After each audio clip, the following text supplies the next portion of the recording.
game, so we're also here to entertain our supporters. I had the feeling that we have our expectations right, what to expect, how to respond, and then we got the attitude right, and in the end we got finally the result right, which is always the challenge and the target, and always the most difficult. So it was a late one, but a deserved one for me. We were absolutely brave today.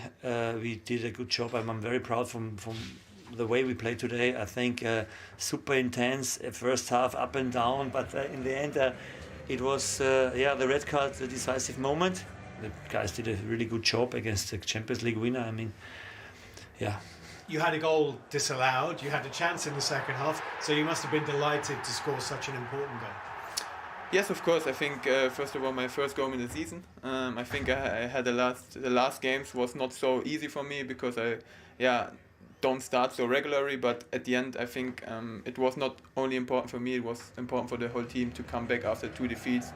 You must have fun at the game, and when I think today you see that our team had this fun to play football and want to win the game at the end, and that makes us so strong.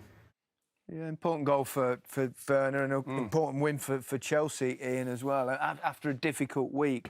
And two of perhaps Chelsea's forgotten men were the most influential in the end. Today, Ruben Loftus-Cheek, Ross Barkley came on as well and played his part. But what was good about Ruben Loftus-Cheek is that after that injury, what he had, going to Fulham, you know what I mean? I didn't think we'd ever see him back to this kind of form, but the display today was magnificent. This is him creating the first chance he's created in 35 games. But people say about Ruben Loftus-Cheek, about his energy, looked like he's playing within himself. But today, in his own box, in the midfield, everything. One of the things he's going to have to do, probably as well, if he's going to stay in this Chelsea team, especially as somebody who played in a kind of like the pivot, holding player, as of a two, is score more goals. That was a great effort. This is him in his own box, helping now. And then once he gets into this, he's just the power, the skill, everything what he's got. You know, he's got everything. And like I say, people saying he hasn't got the energy. And like you're looking at him now, this is scary.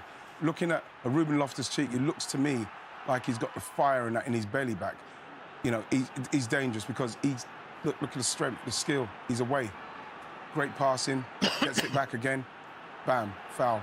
Took him off, and then Ross Barkley comes on. And another player, 27 now, nowhere near the potential what he should have fulfilled up to this point, but maybe with this manager, it'll give him a chance. He's got this in his locker. That's fantastic. That's fantastic.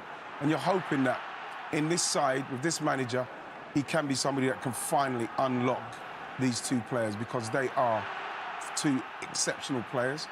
And today, they made a big difference to Chelsea. For the first time, marks over Thomas Tuchel's Chelsea, because from the day he's gone in there, they've been brilliant. The quality he had on the bench, the strength in depth they've got, there's no way this team is going to suffer because they've lost a couple of games. They've got too much quality, too much experience. They will be thereabouts at the end of the season with that squad. Despite all that, probably the turning point was the James Ward-Prowse red card. Yeah. What do you think? Do you think... Well, we're watching it live. You can see why they've done it. At first, I thought it was the right decision. When you see it like that, it's gone for the ball, it's quite low. Then when you see the slow-mo, it's dangerous. It's the right decision. It's a red card. I think he's desperately trying to get to the ball because he knows if he wins it 1-1, they are in on goal. Massive reward. Massive reward for that if he gets there. But he doesn't argue too much. He understands. He's seen enough football, we all have recently, to know that's going to be a red card. But it certainly gave Chelsea the impetus then to go on and dominate them in the latter stages of the game. Still no win yet in the league for Southampton. They did sell, obviously, a couple of key players in the summer. Should Saints fans be slightly worried, concerned? Not just yet. I think the level of performance has been pretty good in the last few weeks. They do lack a cutting edge after losing Ings, but the next 5 games are winnable games. I think if they're struggling for wins after the next 5, then I'd start worrying. And exactly what he would have wanted after successive defeats in all competitions. They had the ball in the back of the net on 2 other occasions, 3-1 winners in the end. Have Chelsea got their mojo back for you? I think that was a really important game for them today to bounce back, you know, in front of the home fans. I think they got a football lesson last time out there against Man City. And then Juve done a tactical job on them, you know, just sat in there and sprung on a counter-attack, and a disappointing result in the Champions League. To go back and play against Southampton, who want to come out on the front foot and want to play against you and cause them problems, I think they got a good result today. I think it was all about the result for them today. But they created enough chances, but Southampton played their part. Yeah. Do you think it was a bit harsh on Southampton? No, you lose 3-1 is not too hard. I mean, the sending off didn't help. I thought Chelsea did dominate it, but I do think Chelsea deserved to win. Southampton, I do worry about them. You know, as we spoke off air, I think without Danny Ings, they don't have that clinical cutting edge. I like the manager, I like what he's trying to do, but he needs players and help. But Chelsea, as Tim alluded to, result orientated today and had to get the 3 points. At 1-1, it was finally poised before James Ward-Prowse saw red for this challenge on Jorginho. Was it a red card? I think it's a red card, but you see, Gineppo goes to chase down Mendy, so James thinks if I just win that, if I toe that, then he can tap it into the net. Yeah. So he's lunged and he's took a risk, and I think by taking that risk, it's a red card, unfortunately. And he's not in control of his body, and obviously Jorginho makes an absolute meal of it. Make sure he receives the red card. Make sure certainly that Mr. Atkinson has to go to the monitor and decide that once it's slowed down and still, we know exactly what's going to come next, and it's exactly that colour, what he's going to show us now. Interestingly, Martin Atkinson was shown it, as you said, in ultra slow motion. Is that bit of a talking point in itself, in that access almost exacerbates the foul itself, or not? I think in many other instances it does, but I think the pass from the goalkeeper and the intent which he thought he could win it, the surface in which he slid in, it is dangerous. It is a red card. Other instances slowed down, it does make things look worse, but it's a red card. You know, he caught him, it was late, could have hurt him. I think it's the right decision. Yeah. Timo Werner back on the score sheet, much to the delight of the Chelsea fans. You could almost hear the relief around Stamford Bridge when this went in and counted, because of course he had an effort earlier in the game which was disallowed by VAR. His first in 10, this will do in the world of good, won't it? Yeah, he just needed that confidence boost. And you think the first one, it was disallowed, thinking, oh, not again. Everyone was just wishing him, but look, he's not going to miss that. I mean, it's a great ball across from Barkley, then a lovely pass from Aspie there, just across the 6-yard line. He takes all the weight, the cushion, and puts it flat in. So Werner simply cannot miss from 6 yards out. And you're thinking, right now, here's where the run and the momentum goes for him forward, and great in front of the home fans. Yeah. Karen says he can't miss. He's missed a few like that, hasn't he?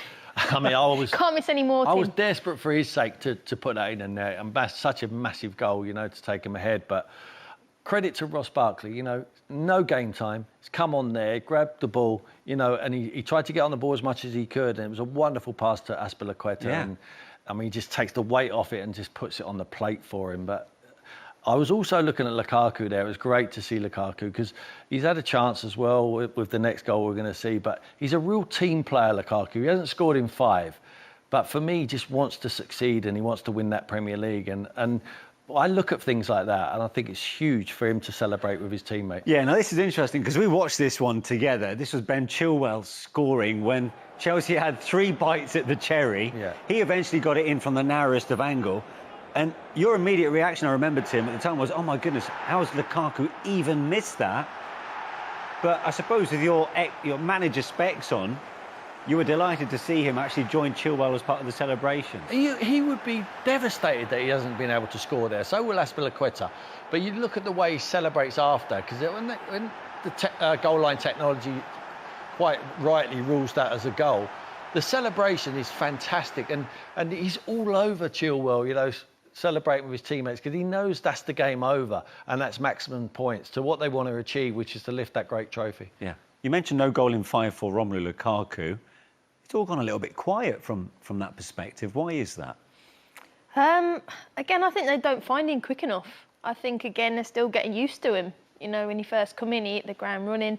But people work them out a little bit more now, and maybe work him out a little bit. I think they can feed him a lot quicker. But like Tim said, he's been at the club before. He loves the club. And the bigger picture today was the result and the win, and getting that consistency back, that kind of getting those 2 results out the window. And he knows that. He's a good human. Yeah. And he loves the football club, and sometimes, all times, you have to put the club first, and he does that, and that's why he's popular.